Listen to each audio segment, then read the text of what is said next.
नमस्कार बंधुरा आबार एकटी नतून पर्वे शानवी कुकिंग ब्लगे आपनादेर सबाइके स्वागत जानाई। आजकेर पर्वे आमी आपनादेर निरामिष आलुर दम रेसिपिटा शेयर करब। आशा करी आजकेर रेसिपिटा आपनादेर भालो लागबे। तो चलुन आजकेर रेसिपिटा शुरू करा जाक। तो निरामिष आलुर दम बानानोर जोन्नो एखाने आमी कयेकटा छोटो बड़ो आलू निয়েছি। आलूगुलो प्रेसार कुकारे सामान्य नुन दिए दुटो सीटी दिए निয়েছি। एखाने आमी आलूगुलो एकबारे सेদ্ধ करिনি, 70% मतो आलूगुलो सेদ্ধ करे निয়েছি। আর এখানে যে বড় আলুগুলো নিয়েছিলাম সেইগুলো এইভাবে দুভাগ করে কেটে নিয়েছি। এরপর দেখে নিই নিরামিষ আলুর দম বানাতে কি কি উপকরণ লাগছে। এখানে আমি নিয়েছি 1 চামচ গোটা ধনে, 3টা ছোট সাইজের টমেটো 4 ভাগ করে কেটে নিয়েছি, আর লাগছে 1 ইঞ্চি মতো আদা, আর 6 থেকে 7টা কাঁচা লঙ্কা। ঝালের পরিমাণটা আপনারা অবশ্যই কমিয়ে কিংবা বাড়িয়ে নিতে পারেন। আর লাগছে সামান্য ধনেপাতা কুচি, নিয়েছি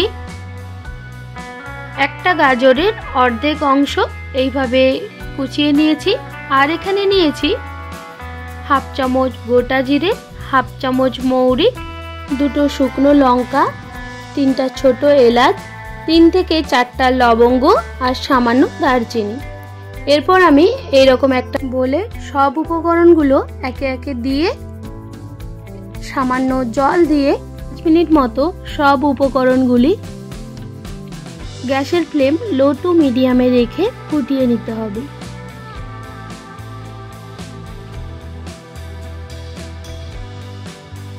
সব উপকরণগুলো খুব ভালোভাবে ফুটতে শুরু হয়েছে।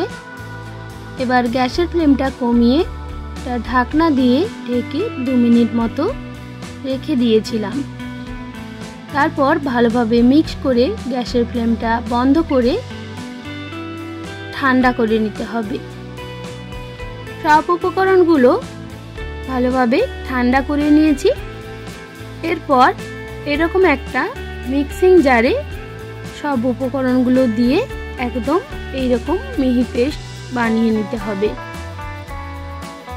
এরপর ওভেনের উপর একটা কড়াই বসিয়ে তাতে পরিমাণ মতো সরিষার তেল অ্যাড করে দিলাম।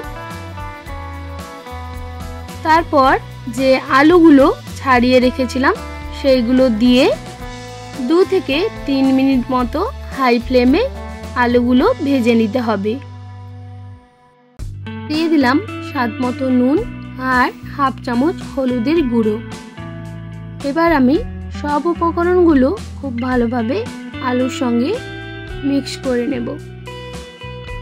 ঠিক এই রকম ভাবে আলুগুলো ভাজা হয়ে গেলে এবার আলুগুলো কড়াই থেকে নামিয়ে নিতে হবে। এরপর আরও 2 থেকে 3 চামচ মতো তেল অ্যাড করে দিলাম। দিয়ে দিলাম 1 চামচ গোটা জিরে। জিরেটা ভালোভাবে ভেজে নেওয়ার পর পেস্ট করে রাখা সব কিছু মশলা একসঙ্গে দিয়ে স্বাদ মতো নুন দিয়ে মশলা খুব ভালোভাবে কষিয়ে নিতে হবে। একটু টাইম নিয়ে খুব ভালোভাবে মশলা কষিয়ে নেবেন, তাহলে মশলার ফ্লেভারটা ভালো আসবে আর আলুর দম খেতেও ভালো লাগবে। মিনিট মতো মশলা কষিয়ে নেওয়ার পর অ্যাড করে দিলাম হাফ চামচ হলুদ গুঁড়ো আর হাফ চামচ লঙ্কার গুঁড়ো। ঝালের পরিমাণটা আপনারা কমিয়ে কিংবা বাড়িয়ে নিতে পারেন। এবার আমি 4 থেকে 5 মিনিট মতো হাতে সময় নিয়ে ভালোভাবে মশলা কষিয়ে নেব, ততক্ষণ না পর্যন্ত মশলার গা থেকে তেল কেটে বেরিয়ে আসে। এইভাবে 2 থেকে 3 মিনিট মতো ভালোভাবে মশলা কষানোর পর দেখবেন মশলার কালার চেঞ্জ হতে শুরু হয়েছে আর মশলাও অনেকটাই গাঢ় হতে শুরু হয়েছে। সম্পূর্ণভাবে মশলা কষানো হয়ে গেছে, মশলা থেকে তেল কেটে বেরিয়ে এসেছে। এই সময় ভেজে তুলে রাখা আলুগুলো মশলার সঙ্গে ভালোভাবে মিক্স করে নিতে হবে। এভাবে মিক্স করে নেওয়ার পর দিয়ে দেব পরিমাণ মতো জল। জলের পরিমাণটা আপনারা একটু বুঝে দিয়ে দেবেন,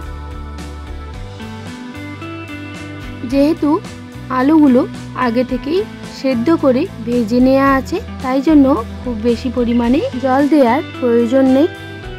এবার আমি সব কিছু একসঙ্গে মিক্স করে নিয়ে ঢেকে রেখে দেব 2 থেকে 3 মিনিট মতো, যাতে আলুর দমের গ্রেভিটা তাড়াতাড়ি ফুটে ওঠে। ফিরে আসলাম 3 মিনিট পর। এবার আমি গ্যাসের ফ্লেমটা কমিয়ে দিয়ে দেব স্বাদ মতো চিনি আর সামান্য পরিমাণে কাসুরি মেথি। এবার আবারও সব কিছু উপকরণ একসঙ্গে মিক্স করে 1 মিনিট মতো ফুটিয়ে নিতে হবে, যাতে কাসুরি মেথির ফ্লেভারটা ভালোভাবে আলুর দমের মধ্যে চলে আসে। আলুর দম সম্পূর্ণভাবে রেডি। এবার একটা প্লেটে সার্ভ করে নেব। আপনারাও এইভাবে বাড়িতে আলুর দম বানাবেন, এটা দুর্দান্ত হয় খেতে। আর এটা আপনারা ভাত, রুটি, লুচি, পরোটা, পোলাও সব কিছুর সঙ্গেই পরিবেশন করতে পারেন। আশা করি আজকের রেসিপিটি আপনাদের ভালো লেগেছে। যদি ভালো লেগে থাকে একটি লাইক আর বন্ধুদের সঙ্গে শেয়ার করে দেবেন।